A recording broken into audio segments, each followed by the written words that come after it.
Hey guys, what's up everyone? Give me a second. Hey Siddharth, Shivani, hi, how are you guys? Welcome to Decoding Life with Anshul. We're just gonna wait for. Hi Ruby. Yeah. Hi Suvarna, nice to see you again. Welcome to our page.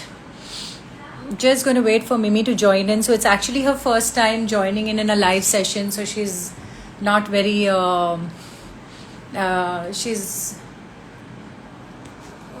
Hi. One moment. I'm just going to check with her where she is. Sorry, guys. Sorry. I'm just trying to find out where Mimi is. What's everyone up to this evening? Hi, Ami. Good to see you again, too. We have a very interesting topic that we are covering. There, Mimi's here. Let's just add her. Hi, Rohit. Hey, Pawan. How are you? Long time. How you been? Welcome to the chat. Hi. How are you? Hi, I made it finally. Can you hear me? Yes, I can hear you. Can you Okay. hear me? Huh? Are you settled in? Yes, I was between work meetings. It's still a work day. Okay, yeah, I'm sure it's bang in the morning for you. So maybe I'm going to first introduce you to all our viewers. Sure. Uh, Everyone, welcome to Decoding Life with Anshul. We've been doing these sessions every Tuesday, Thursday at 4. And we've had some very interesting chats. And today I have Mimi Rao joining us. She's a very successful technocrat and the director of Ernst& Young. Surprising, given the subject of our discussion today. She's also a very avid, keen follower and has keen interest in Eastern philosophies like Hinduism, Sufism.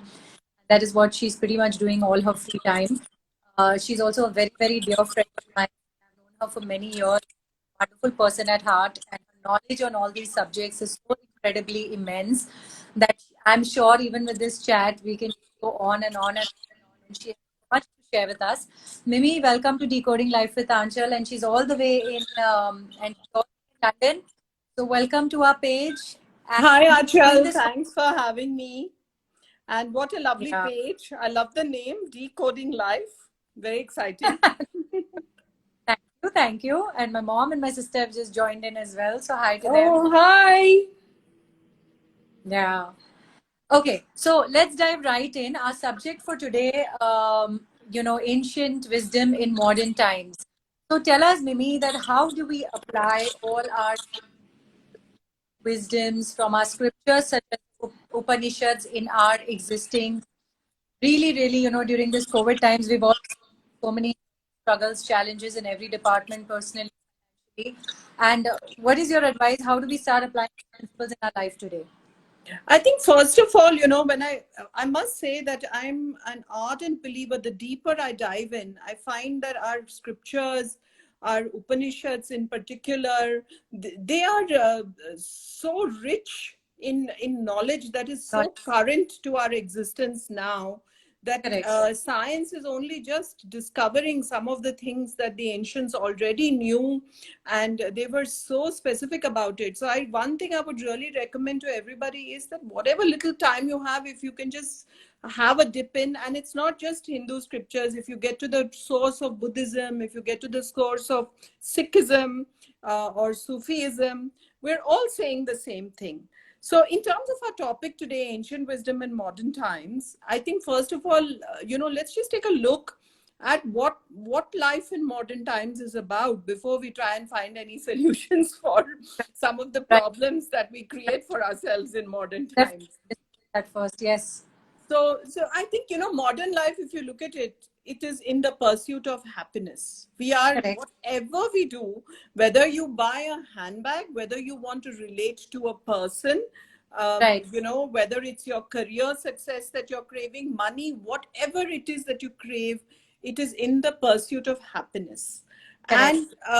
And you realize that you are constantly on this Ferris wheel of chasing something or the other to fulfill this need for happiness. Now, Correct.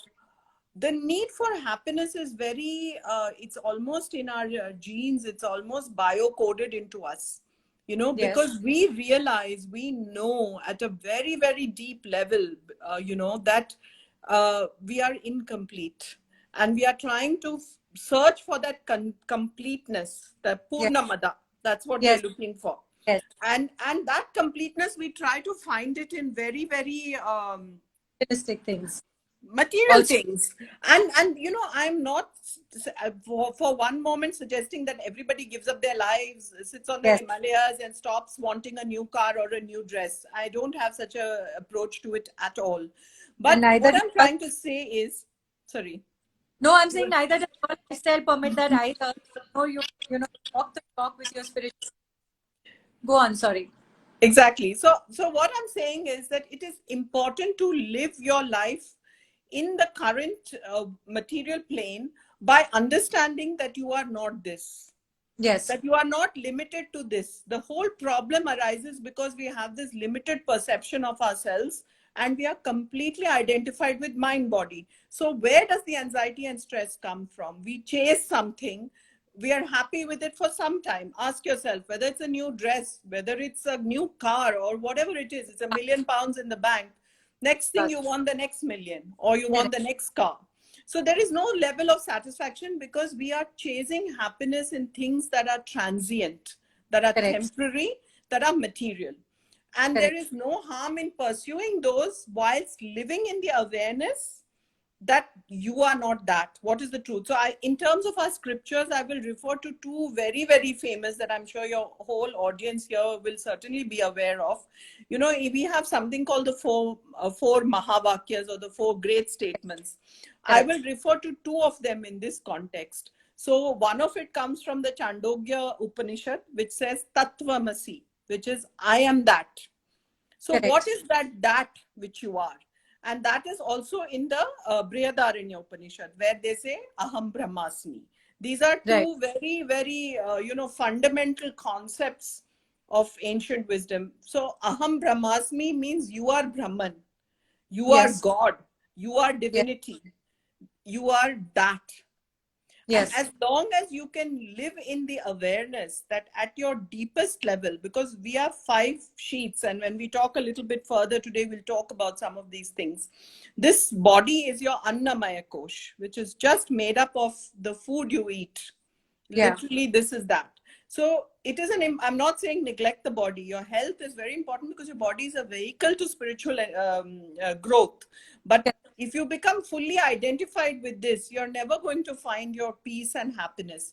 You Yeah. have to live in today's world, go through your, day-to-day living. I myself am in technology. I hold a post. I live in London.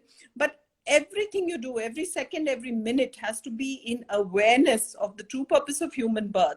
And then what happens is the stress levels start dropping, because you realize that this is not the reality. It stops impacting you. You reach a level of equanimity when you live in that constant awareness of the truth, of your own true nature. And I think even Kabir said it best. He summarized it beautifully when he said that, we are like this Kasturi Mrig, the musk deer, where in that season it gets this beautiful fragrance in the hill of musk, the fragrance, and it runs around looking for it, but the musk is actually held in its abdomen. Right. So we are Right. seeking outside what is within us.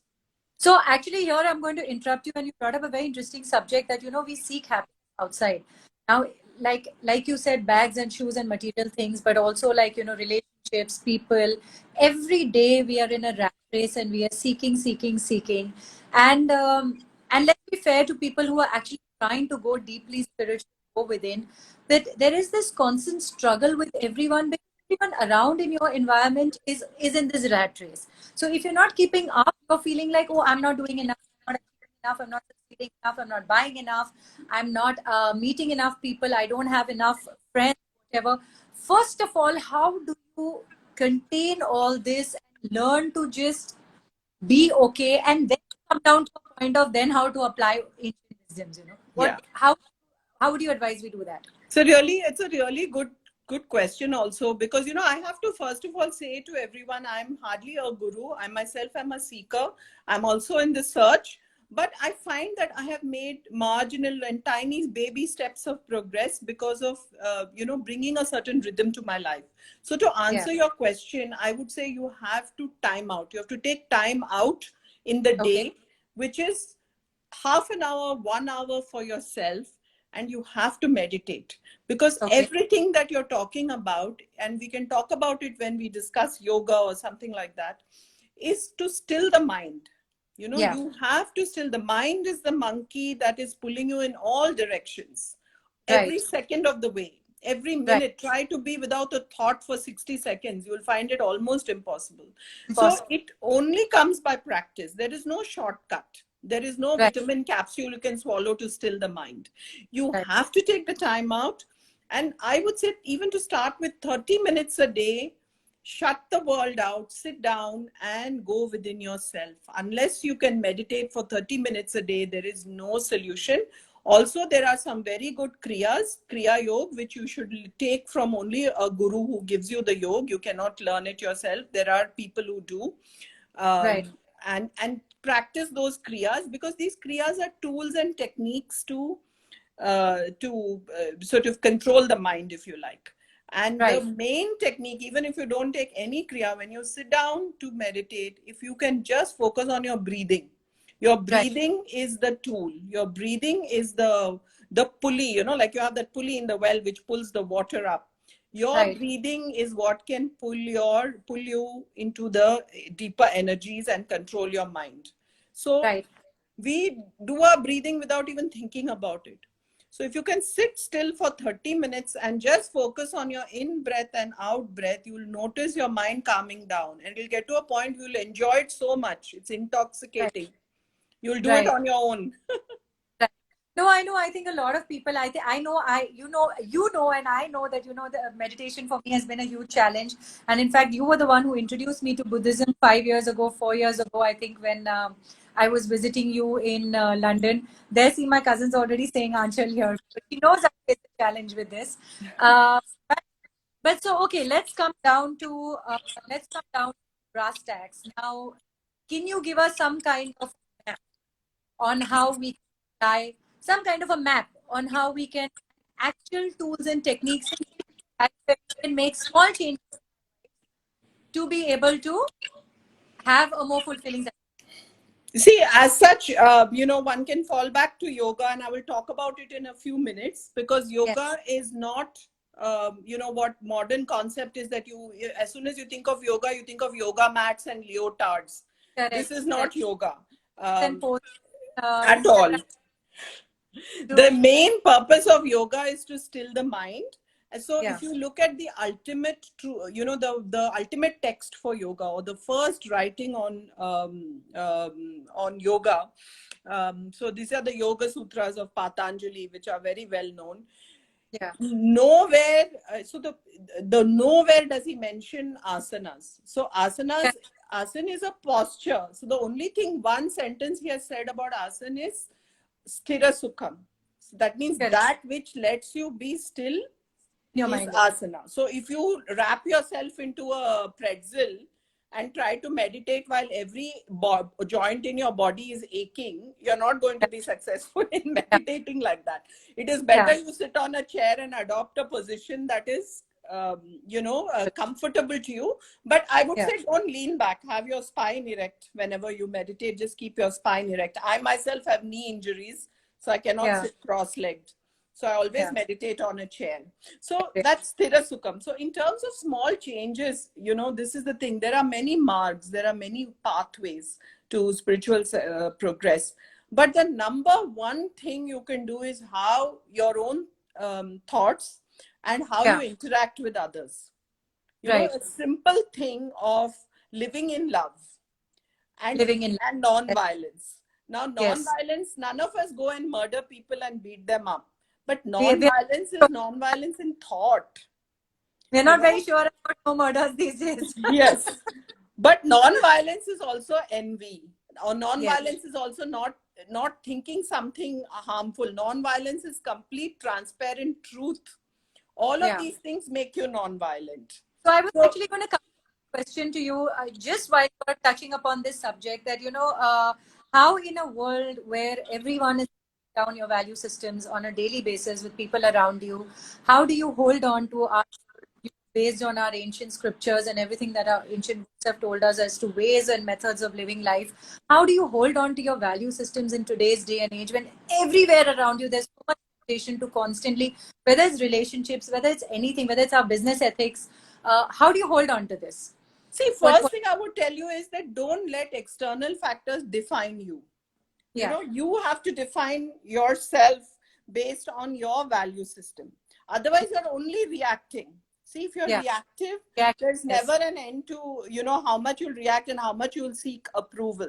So I think the right, first thing is, when you go into these meditative practices, have a morning rhythm. I always say when you wake up first thing in the morning, don't grab your phone, go into social media, don't get sucked into it, because it's what you feed your mind. Even right, what you watch, why should right, you watch violent programs? All this is getting imprinted in your mind. So when you want to achieve that stillness, and don't define your standards by what other people's standards are.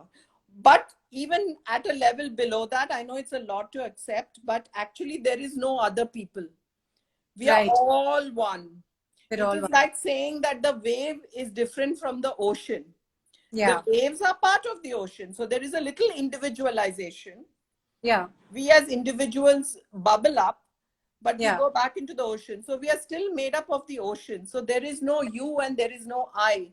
Now, we correct, may not have experienced this, but at least if we can remember it, we don't feel so negative towards others. And right, actually, you're just, when you have negativity towards other people, when you react to somebody talking against you or any of those things, you're not really doing them harm. You're only creating your own baggage, the tattvas that we are all born with, which from yeah, where our thoughts yeah, emerge. yeah, We're just creating those. So you don't let this bubble up inside you. So I will go back to saying that, that the key thing is find a way to still your mind. If you find yeah, that stillness in Bhakti Marg, by all means, Bhakti is a way. yeah, But if you find it through meditation or through a combination of both, in my case, it's a combination of both. Everybody knows I'm a Ganesh Bhakt.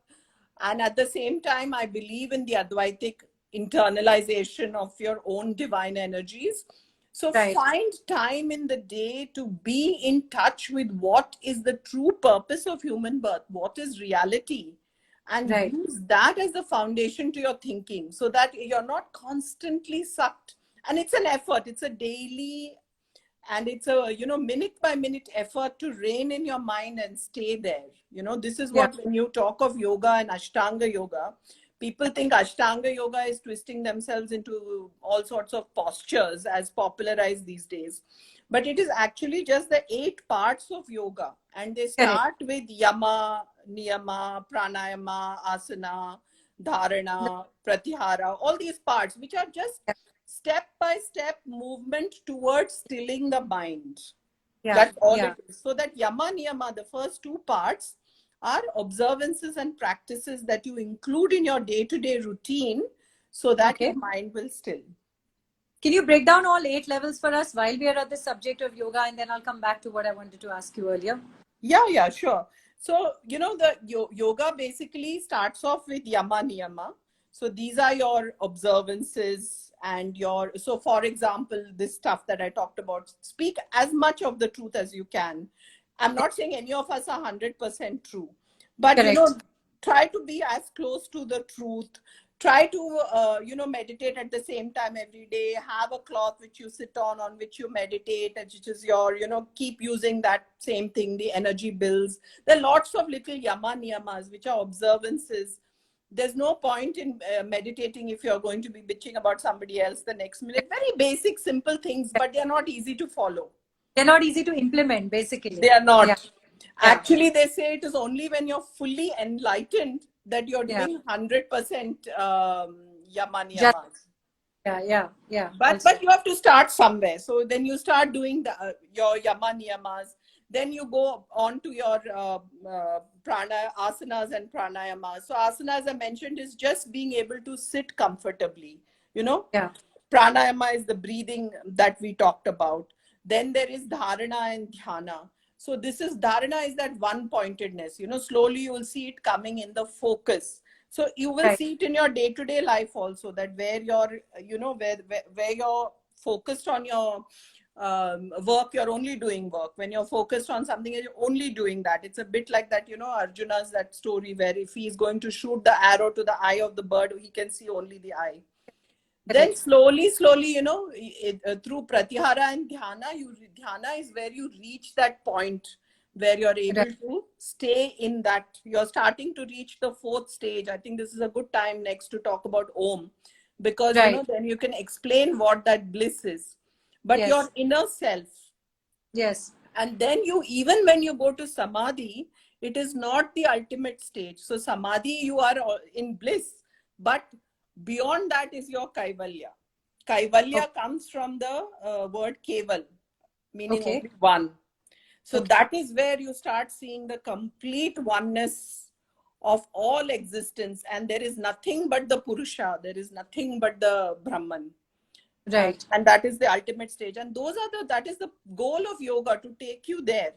So the Right. one sentence where yoga is defined in The Patanjali Bhagavad. Yoga Sutras is chitta vritta nirodham, which Okay. basically means, again, stilling the mind, all these vrittis, which arise, and the thoughts, to reach that stage of complete stillness and thoughtlessness. That is the only definition of yoga. So I'm not saying that asanas don't help you. Please go ahead and No. do them. Your body is a vehicle, but Yeah. but not to achieve some sort of hourglass figure. The purpose of yoga is totally different, and it should not be lost in this modern interpretation of yoga. So coming to Om, because we touched upon that, can you elaborate a little bit more? And like I mentioned earlier, you introduced me to Buddhism, and Buddhism shlok as it goes is that Nam Myo Renge Kyo. We discussed this. I remember we had a conversation about this, that the Nam Myo is an equivalent. You say it is an equivalent to Om that we say in Hinduism as well.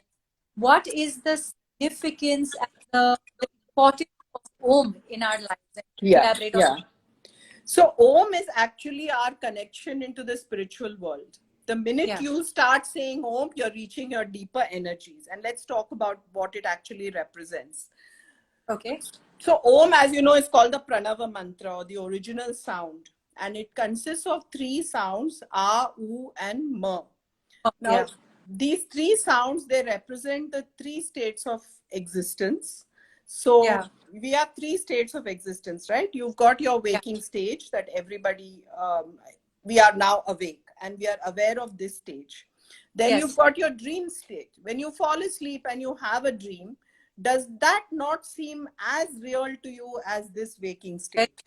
That Yes. dream state, when you're in the dream state, your senses are switched off, but your Yeah. mind, your is still working, and so you go through the dream state, and there is still an awareness Yes. of yourself in that state. And then Yeah. finally you go into the deep sleep. When you go into, or the bij avastha, swapna avastha, bij avastha, jagrut avastha, these are the names. So when you go to the bij avastha, you are in the state of deep sleep where you have no awareness even of yourself. You think, but when you Okay. wake up in the morning after a good sleep, you do say, I had a really good sleep. So there is a deep level awareness even in that stage. It's probably the closest we get to the Right. fourth stage. So the Right. three A, U, Ma, they represent these three stages of existence. And the fourth stage is who you really are. It's called Turiya. Turiya Okay. means the fourth. Okay. The fourth state that Okay. where the observer, the real you, the one who is unmoved, who is observing, which is the truth, which is your energy, exists. So the silence after Om, when you finish saying Om, and when you end, that silence at the end of Om is the fourth and the Turiya. So this Okay. sound, see, the whole world today, quantum physics will tell you, I can tell you as a technocrat that, through quantum computing, all of this stuff that's coming through, quantum physics will tell you that actually there is no solid matter. This is,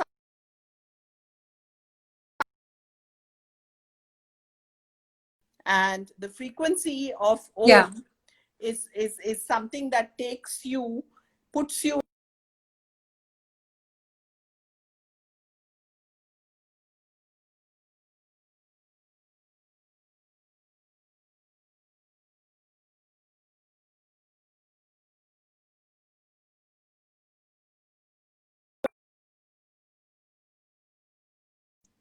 Sorry, I just lost connection there. I'm so sorry. No problem. Huh. I could see the rotating wheel. I don't know how far we got or whatever. No, Like I said, the sound of home. Om frequency Yeah. puts you in touch with your true energy, or who you really are. Right. Okay. And so tell me also.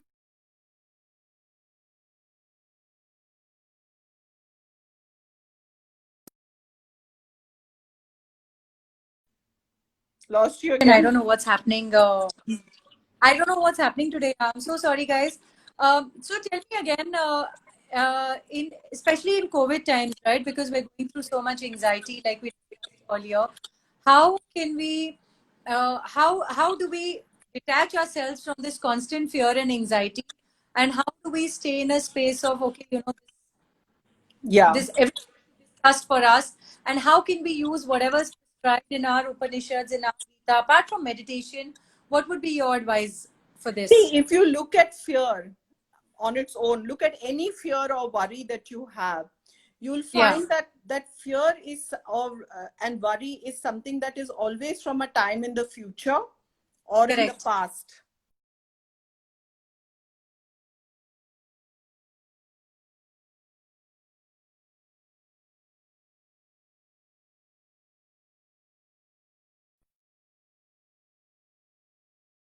I think we've lost again. I don't know.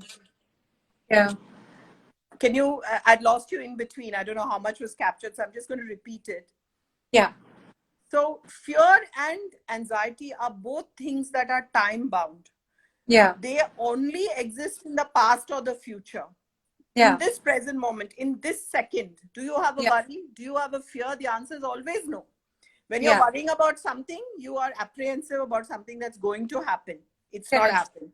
correct, And fear is the same. It's either about the future or some past incident that's happened to you has developed a fear in you.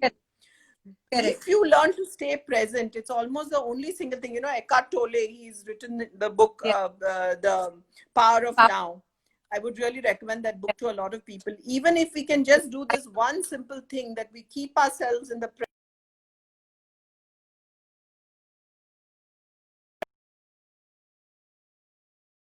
Lost you again. Yeah. And the second thing, I would definitely say is from our Hindu concepts, and also in Sufism and Buddhism, the concept of surrender. Now, yeah, surrender is a very misunderstood concept. It doesn't mean that you lifelessly, you take no action or you do. It is not inertness, but yeah, it is putting yourself into your own hands, the true you, the fourth. So when right, you surrender, fear is gone. right, Fear is only something where you think you're in control and that you have to do something to prevent something. Whereas if you correct. relinquish that control and give in to the wisdom of life, which does not mean inertness or inaction, you will find a lot of your fear and anxiety going away, along with some meditation. I always focus on meditation because the starting point to finding yourself. Yeah. Avi is asking if you've cracked the code. Help me. Avi, if you followed 1% of what your mother did now, you'd be in a very, very, very, very happy and different zone. Okay, coming to food. What do our scriptures tell us about food? And how important is it for our state of mind and state of being more than physically?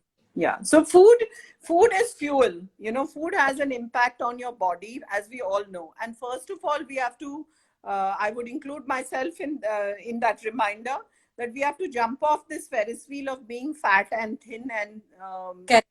all of those things, and Yeah. definitely focus on good health.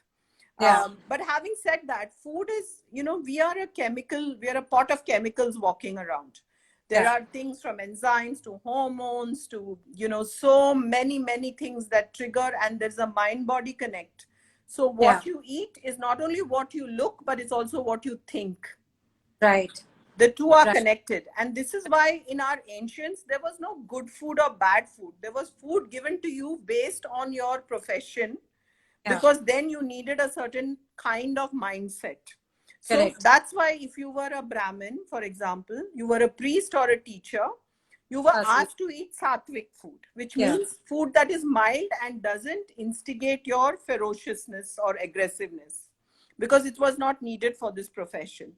Similarly, if you were a trader, you were asked to eat sattvic food. Whereas if you were a warrior, you were asked to eat Tamasic. rajasic food, Yes. which allowed you. Now, Yeah. in modern times, we have to see how we can apply this to our current Correct. circumstances. So, whilst I'm not saying that man was created to be vegetarian, I will certainly say that man was not created to eat in the way he currently eats. Right. The whole process of growing and killing these animals has Yeah. become horrific. It is Horrific. inhuman, and Yes. not only from a moralistic point of view, but from your health point of view. These animals are full of adrenaline because they are so afraid when they're going to be slaughtered, because they've been kept for hours in sheds, in abattoirs. They can smell death everywhere. It's very different from hunting an animal in a forest Correct. and consuming that. There is no problem with that. All the Yeah. problems arise from how food is farmed these days. Yes. Equally with vegetarian food, the fertilizers and the chemicals.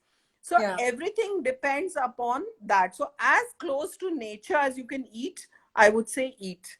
To Right. the extent we can within our limited means. Even milk today, the way it's produced, I don't recommend the consumption of milk. Whereas in the early days, milk and curd was all prasad actually.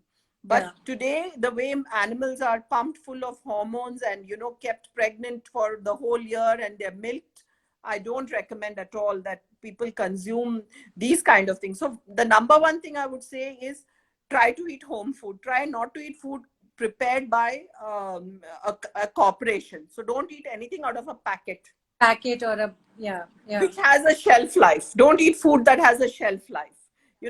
The other food that you can cook for yourself and eat, or your mother can prepare for you and you can eat, is the healthiest Right. food you can have. In our case, we all are dependent on servants. At least in India, you are. Here, we are not. But eat food that is freshly prepared, because when you light the fire, you transfer those energies into the food. So whoever Right. is cooking it, their thoughts and their The thought. energies are Yeah. coming through the fire into the food. So Yeah. there is a farm in Australia for people recovering from cancer, where all the celebrities go, and the only thing that's done there is you grow and cook your own food, nothing else. Right. So Right. as close to nature as you can eat. If you can't give up your meats, and at least limit it as much as you can, and stay as vegetarian as you can in today's world, because of the way it is all produced, I would say. Right. And about water, because I know that you store your water in, you're very particular about how you drink your water. Please share that also. I'm trying to share what I've learned from you and my knowledge, time with you, with as many people as we can.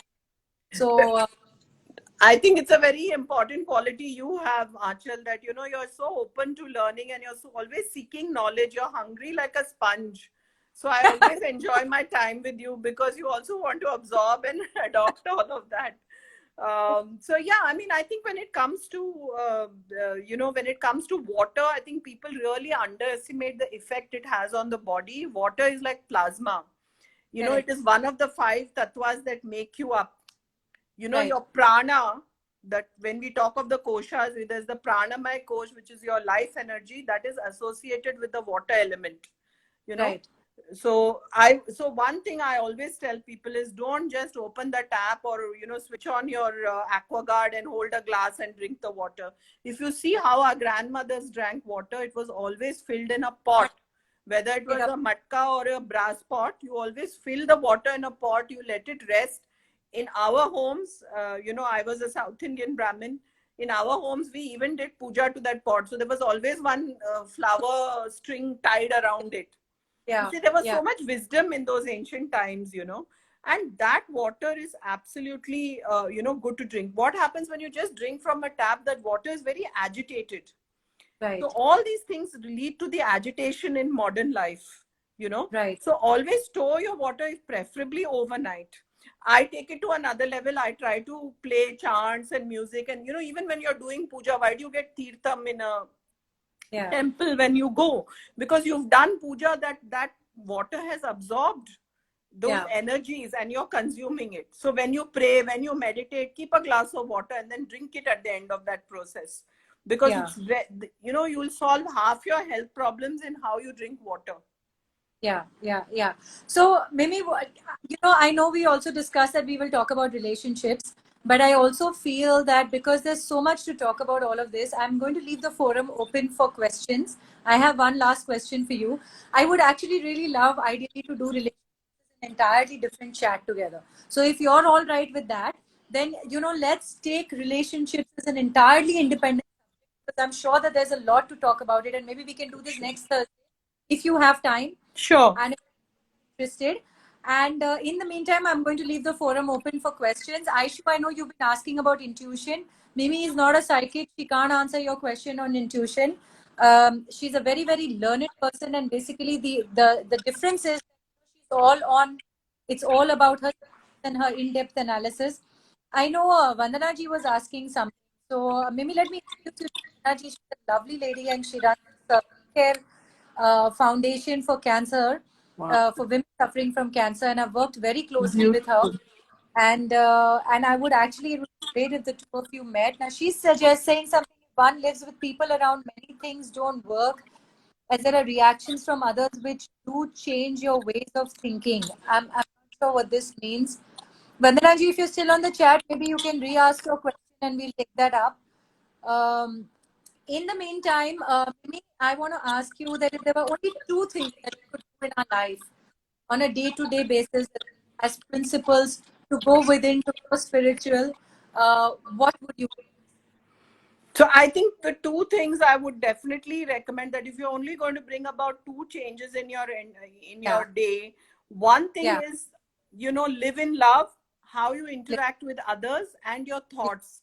Because Yeah. no amount of doing anything else, if you cannot be good to everybody, has any meaning. It's something very simple, but it's Yeah. very fundamental to everything and all of life.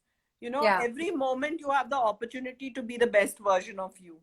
Yes. Yes. And Yes. that is something you must adopt, whether Yes. it's And to I, the planet. Even when I boil a kettle of water, I make sure that I only put enough water for my 1 cup of coffee, because I don't right. want to waste electricity, I don't want to waste water. So it's in these Yeah. small things, it's not the grand gestures. You don't have to climb Mount Abu and write donation checks. Every Correct. second you have to be the best version of you, keeping everybody and your entire environment in mind. That's one thing. So live in love. And the other thing that I would definitely say is take out time and may do that 30 minutes of meditation. Go within for your own Right. peace of mind, if nothing else. You know, these are the two basic changes I would say everyone should have in their lives. I Yeah, try it to is do it. very, very, very beautifully said, because I also think that during this whole bit, we've all had existential crisis, and we're all going. We've all, especially because, you know, I feel from the external environment has been taken away from situations. Suddenly, there's no gym to run, no party to run to. You're being forced to go inwards, forced to look in, think about your life, reassess your. I think it's a blessing in disguise, and we should really use this time for that. And it's very beautifully. Thank you so much for My pleasure. that. I'm going to get you back on next Thursday because I want to talk about tips with you. Sure. Anytime. I was going to tell you that a lot of the things we touched upon today deserve an episode on their own, actually. I thought so. Yes, I know, I know, I know. But for now, I think it's good. Viewers, thank you so much for being on the Thank you page with. all. I really wish, and Mimi, I have to tell you, my Ganesh ji just came in last night. I'm Oh, waiting for lovely. Beautiful. some. Not have been at a better time. I know you're a big Ganesh Bhakt, and so am I. And I wish a very, very happy Ganesh Chaturthi to all our To viewers. all of I you. dreams come true. I wish you get everything that you all want. And I will see you back next Thursday. Thank you. Absolutely. Thank you for having me. Thank you all for joining us. I'm very touched that you did, and hopefully, we'll have lots of productive chats. Yes, we will. Thank you, Mimi. Love you. Thank you. Thanks, Anchal. Love you loads. Bye. Bye, everyone.